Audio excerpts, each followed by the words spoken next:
Hello everyone, and welcome to our live stream event, Vertical Shorts, O-1 and EB-1 Trends, and EB-1 RFEs. I'm Brian Walker, your host for today.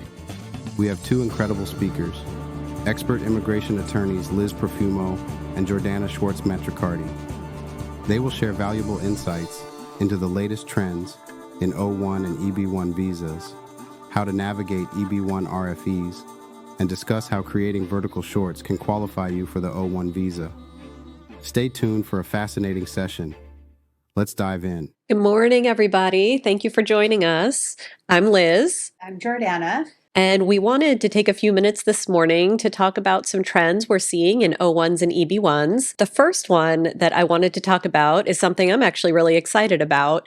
It's a new format in storytelling. They're called vertical short series. So for anyone who doesn't know what they are, vertical series normally have 50 to 60-ish episodes. Each episode is only 1 to 2 minutes, and it's meant to be watched on a mobile device like a phone, an iPad, and it's shot in a format created for those devices. It originally started in China during the pandemic, where it immediately became very, very popular.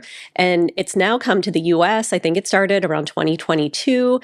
These series started getting popular here, and many of them now have millions of views. A lot of times they're compared to soap operas or romance novels. For anyone who hasn't seen them before, I think we have a clip for you. Hey, Dad, can I borrow $50,000? Mom needs kidney dialysis and we really don't have any money. Natalie, the thing is... How shameless of you to come here and beg us for money. I'll pay you guys back, I promise. Lauren, maybe we can let her borrow the money. I mean, it's her mother that's sick. You're still thinking about your ex-wife? No. Do I need to remind you this is your family now? George, without me, you'd have nothing. Ah, it isn't my loser sister asking for money like a beggar. How pathetic. In addition to audiences loving these series, the major media is also picking up on them, with both the New York Times and Rolling Stone having recently reported on them. You know, there's several platforms where you can watch these series. ReelShort was the first one. I think they still have the biggest numbers, but there's still others like Serial Plus, Drama Box, and a bunch of other ones now where you can watch these. And apparently I have to state that none of these companies that I've mentioned are paying or endorsing us, or we're not endorsing them in any way. We're just sharing what we've seen in working on some of these cases. It also looks like there are several production companies that are cropping up that specialize in producing this format. We see projects from Crazy Maple Studios, 24K Onions, and many others. Thus far, we've been able to get O1s approved for several people who are working on these series. So we wanted to, first of all, share that information and that news and find out if anyone has any questions about using this format in these kinds of extraordinary ability cases. And I know there are a couple people who hopefully are tuned in who have submitted questions that we want to go ahead and answer at this time. All right. So our first question is from Iris L. And she asks, and she's from Los Angeles, and she asks, as a sound mixer, are the vertical shorts helpful for my O1 or EB1 application in the future? If so, what kind of evidence should I be collecting other than deal memos and call sheets? And yes, as far as we know, vertical shorts are helpful for both the O1 and the EB1 cases.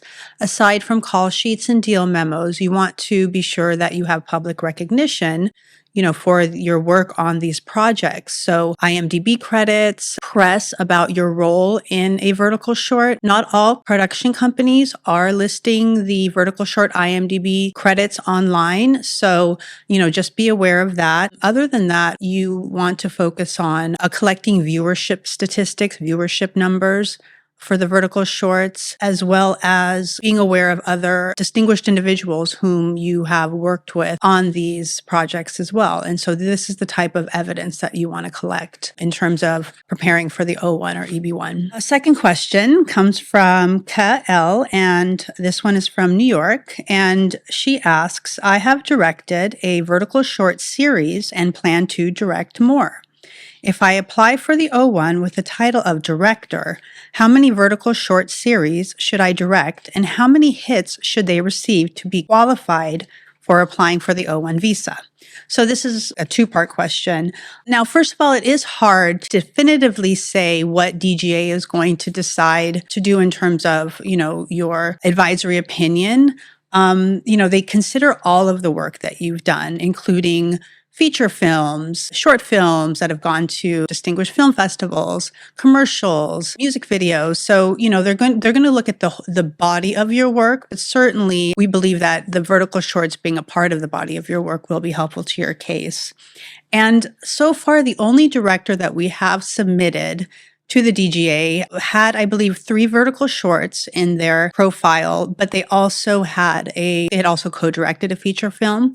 So we're not certain how heavily the vertical shorts played into the positive opinion, but again, we imagine that it certainly helped to boost his profile. Historically, DGA has been tougher on cases, but we do know definitively that the other unions, such as IATSE, I think PGA, have issued positive advisory opinions for cases that have had vertical shorts in their profile. I think in the hundreds of thousands would be ideal, if not millions. I mean, we do know that some of these vertical shorts have upwards of 3 million views. So I would say a minimum in the hundreds of thousands. So let's look at the chat, and it looks like we do have a question here.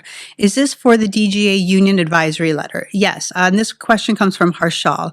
Yes, we are talking about the DGA Union Advisory Letter. So just to backtrack a little bit, before we submit the O-1 visa case to USCIS, it has to go through the unions to get an advisory opinion. First, we look to these unions to issue their letters before determining whether this is a case that will then move on to receiving a positive answer from USCIS.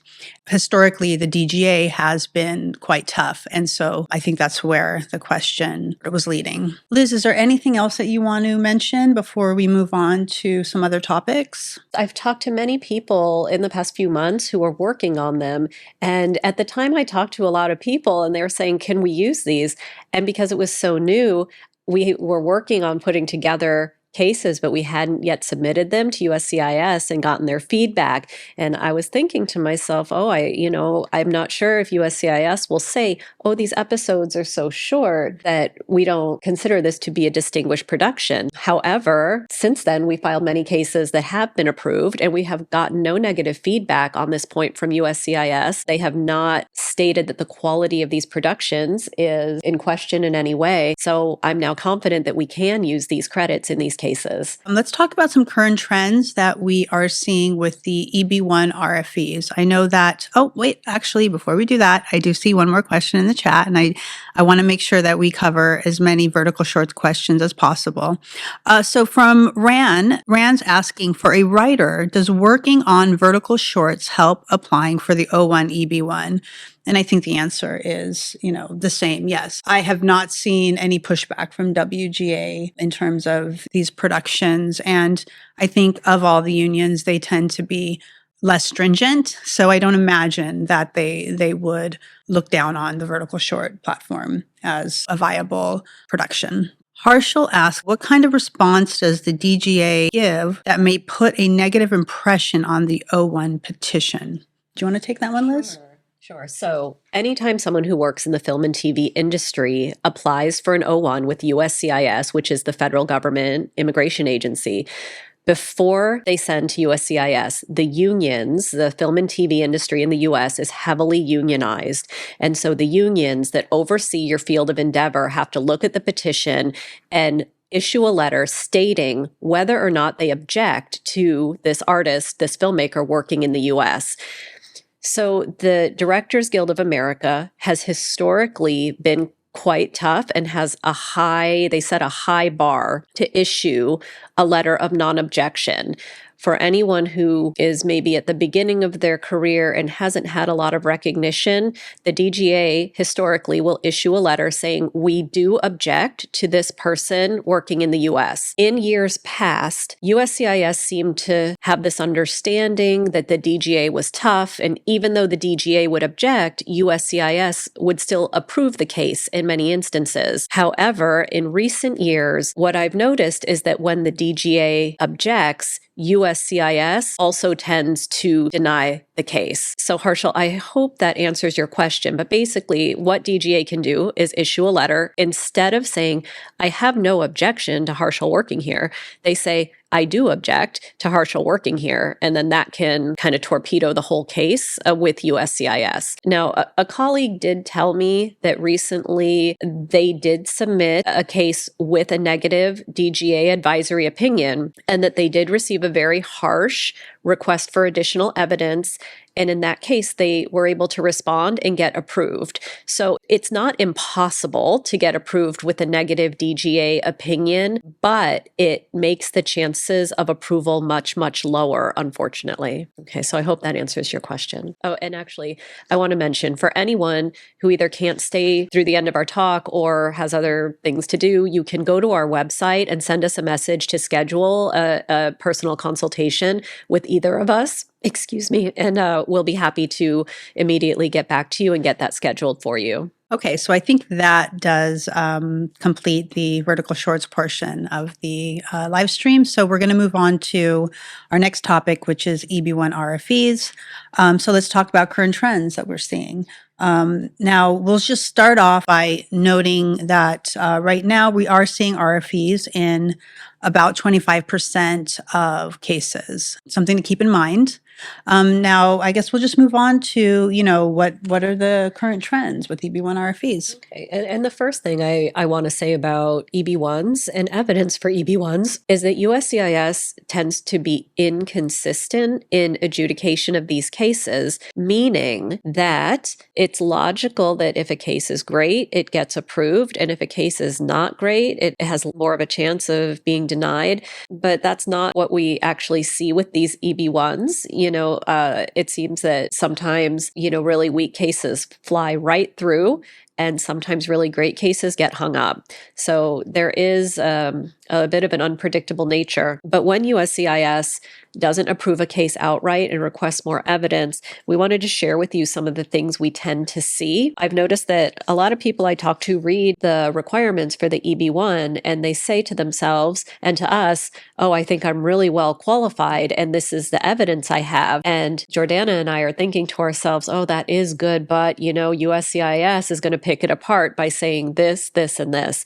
And so we wanted to share with you some of those things that they're saying. Let's talk about awards. For an O-1, if you've been nominated or shortlisted for an award, that's great. For an EB-1, they will only consider an award if you have won it. So they can't consider nominations to meet this category. And specifically, they really like personal awards, and as opposed to awards that are shared with a department, a team, etc. I'm not saying it's impossible to win this category if you are part of a team that won an award, but the best evidence that they really like is a personal award with your name on it.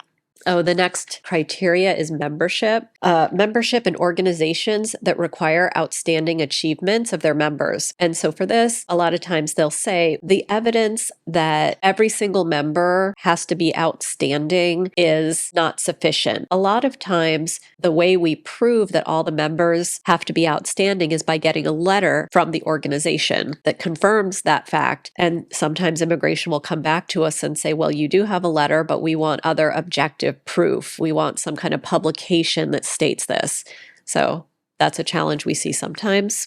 Press. This is one that they commonly pick on. They want to see press about you related to your work. The feedback that we see on occasion is that the press is not about you. If it mentions your work, they'll say, oh, it's really about your work and not about you. And furthermore, it is not in a major publication. And so we have to defend both the content of the article as well as the publication. For judging, this is a great category. In fact, we find that USCIS tends to give you the judging criteria as long as you've judged. However, There are instances where we have seen this point RFE'd, specifically if you are not judging other professionals in your field. So we have seen a case get called out if the judging was for a student competition. So it's really imperative that the judging is done for other professionals. And then the other issue I've seen is if the judging was outside of your field of expertise. So let's say you are a dancer and choreographer. You want to be judging a dance competition, not a film festival for best producer. So you want to make sure that you are judging in your particular field, your field of expertise, akin to your job title. Is there anything else that you wanted to point out for the judging? There is. It's not related to an RFE, but it's a question that I get, a question and a comment. The regulation for judging is we want to show that you have served as a judge of the work of your peers, either as an individual or as part of a panel. And so I talk to a lot of people that say, oh, I'm going to be speaking on a panel, and therefore I meet this criteria. And I want to clarify that speaking on a panel is different than being part of a judging panel. So speaking on a panel doesn't directly meet any of these criteria. However, it does help usually to establish that you're an expert in your field, and we therefore can use it somewhere else in the petition. But speaking on a panel is not the same as judging on a panel. For scholarly articles, so that's articles that you write, from your point of view as an expert in your field, we just want to clarify that it should be technical writing and written, again, for others in your profession. A general article that you've written that is published on medium.com is likely going to get called out in an EB-1 RFE. USCIS does not like Medium No. for whatever reason. So Yeah. they hate Wikipedia. They don't like Medium. Exactly. For the criteria, critical role to organizations or departments or divisions within an organization, it's just important to point out that it's, you really want to focus on your role to the company or organization as a whole, not the productions per se. So with the O-1 visa, there is a criteria. Did you play a lead or critical role to distinguish productions? And so we definitely argue that when it comes to the O-1, but for the EB-1, we have to prove that your role is critical to the company as a whole. We have seen RFEs come through when trying to point out that the role was critical to the production. I think I've done some cases where we've tried to use that as comparable evidence.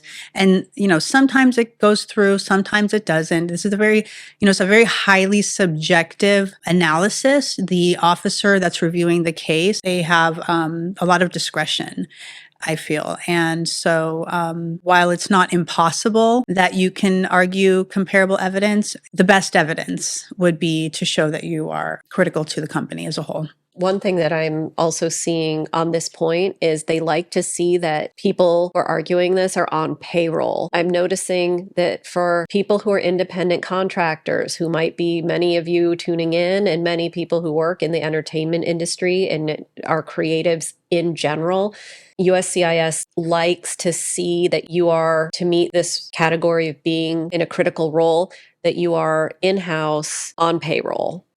So if you're not, it doesn't mean it's impossible, but it makes the argument much stronger when you're a full-time employee or a part-time employee. And actually, one more thing. If you are, we want you to get a letter of recommendation or a letter corroborating your critical role to the organization. And the more senior the individual is who is signing that letter, the better. So if it's just from your direct supervisor, it may not hold as much weight than if it's coming from the CEO or the founder. Let's move on to high salary. USCIS is really strict on this point, we find, and they want to see your tax returns. That would be the best evidence. They take into account your base salary, but often bonuses, stock options, and other salary accoutrements or whatever you would call it. They typically will not consider that when calculating whether your salary meet the criteria. For anyone who is working abroad, and we have to show that you've been earning a high salary abroad. Finding the proof that shows what people earn in your field, in your country, is also something very challenging. It seems that no matter what evidence we find, USCIS will find a way to question the veracity, the legitimacy of that evidence. Finding reliable sources of reporting average salaries abroad and actually high-level salaries abroad is also a key for anyone working outside the US. And then I want to touch on commercial success. Yeah. So USCIS, for commercial success, they really want to see actual figures. So box office numbers, TV ratings. We've argued viewership on YouTube and other platforms, and that has seemed to go well. But again, that's sort of, it's kind of iffy. So the more, definitive the figures are, the better. Ticket sales, things like that. And if you are not a performing artist, it is a little bit more difficult to get this criteria approved. They specifically ask for box office figures. It's showing we have to show commercial success in the performing arts. So they ask for box office figures. And if we give you the box office figures of a project you worked on, but you're not the lead actor, they can pick on it and say, well, you're not a performing artist. So we do see them do that. We also see them do that regarding showcase of your work at artistic exhibitions. If you work on a project that is shown at a film festival, which is an artistic exhibition, USCIS can come back and say, well, they didn't come to see you. We don't have proof that this is actually an exhibition. So that's how they pick on that category. And I think there's a question in the chat. Yeah, so Harshal asks, could attaching a critical role letter as independent contractor hurt the petition? It's hard to say, in my opinion. Could it? Possibly. Could it be helpful? Possibly. It really depends on the content of the letter, and is there really something outstanding that your supervisor can say about your contribution other than you worked on a couple projects? From what I'm seeing recently, being in-house is a better argument. If it's not possible, in general, I think that you put your best foot forward and use the best evidence that's available. Another question is from Ramona, and she asks, how much do you think it hurts someone if they have one previous green card rejection on their file when filing a second time, especially in a case where there were 3 approved O-1s so far? Good question, Ramona. So I would say, I think it depends on a couple factors. I think the biggest factor in my mind is how long ago was the rejection? If it was some years ago, I think that being able to include new evidence since the last filing is very helpful, and it certainly can be overcome in a second filing. There are many applicants, unfortunately, who have to file more than once to get approved. So having a previous denial is not fatal to a new application. Now, if you file a case and it is denied, and the officer who gets the case is thoughtful in their response and basically gives a detailed reason for why it's not approved, then in that case, I think that before refiling, you'd want to add some new evidence to your profile and not just refile the exact same case. In other circumstances, filing the same case can be effective and result in an approval. But for an EB-1 to turn around and file the exact same case, I think might not be the best strategy. We're going to pivot over to our last topic, which is general trends with O-1s and EB-1s. We'll start with a question that came in from Jen L. from Jersey City. And Jen asks, can artists apply for NIW? Is the qualification similar to other field applicants like software engineer? And I mean, there's nothing that's preventing an artist from applying for an NIW. They're just not commonly used for that field. They tend to be more difficult to get approved. And I think the EB-1A category is the best category. Oh, and I will say that, the same criteria do apply to all the fields. So there are set criteria for the NIW. Yeah, for NIW. And whatever field, then they all apply. Kat S. asks from Los Angeles, are there any trends or restrictions on more criteria affecting ease of O-1 and EB-1 approval? I'm not seeing O-1 approvals being very difficult, or particularly difficult at this moment.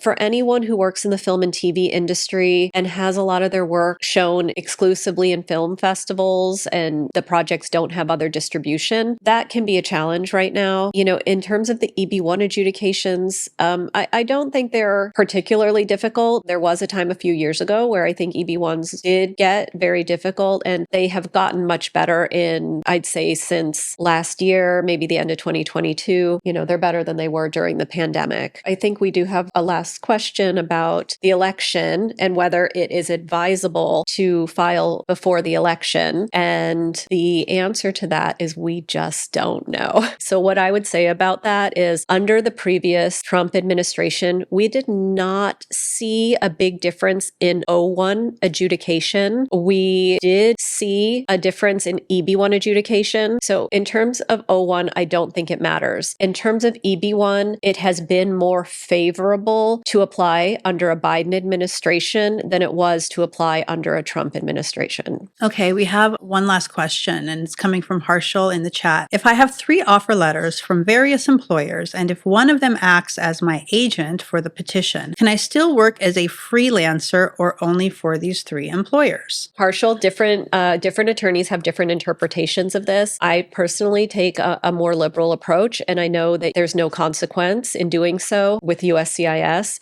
So freelancing is actually a little bit of a dirty word in the O-1 world. So what the regulation does say is that you're allowed to work for multiple employers and that your petitioner is able to add projects to your itinerary. So is that equivalent to freelancing? Maybe, maybe not. But I would say that you're allowed to work for any U.S. employer in your field as long as the position requires a high-level O-1 talent. Before we conclude, I do want to take one last question. It's from Melissa in the chat, and she's asking, how has or will the actor strike affect O-1B visas when reapplying? I haven't seen any effect on renewals or extensions. There has been a change in how some of the unions have reacted or how they have changed how they review and their criteria in determining whether cases should get a positive opinion or not. Specifically SAG, they have changed how they adjudicate these cases. Before the strike, SAG would give us a letter saying they have no objection to an actor working here. And now basically SAG doesn't provide any letter at all. They'll only provide a positive opinion for people working on SAG productions.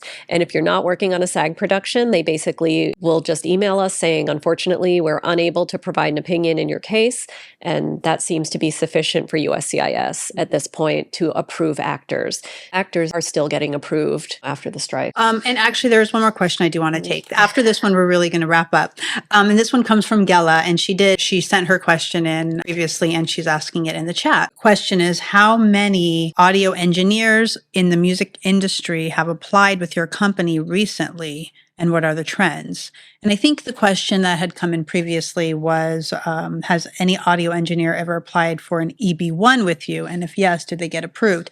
And I seem to recall that we have had an audio engineer apply. We work with a lot of people that work in sound. We work with sound mixers and sound editors and sound designers and all kinds of people that work in sound. And we certainly do, lots of O-1s and EB-1s. There's no trend that's sticking out to me that is specifically for sound people or film and TV crew people. I mean, all I can say is they're getting approved just like everyone else. And we'd be happy to speak with you, if you want to sign up for a consultation and we can go over your profile. If there's any other questions that you may have, you can contact us through our website.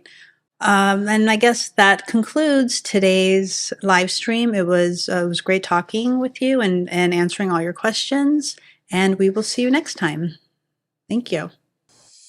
Thank you for joining us today for Vertical Shorts O-1 and EB-1 trends and EB-1 RFEs.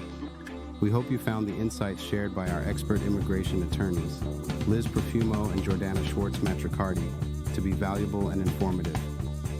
If you have any further questions or need more information, please don't hesitate to reach out. Stay connected for future events and updates. Until next time, take care and best of luck in your endeavors.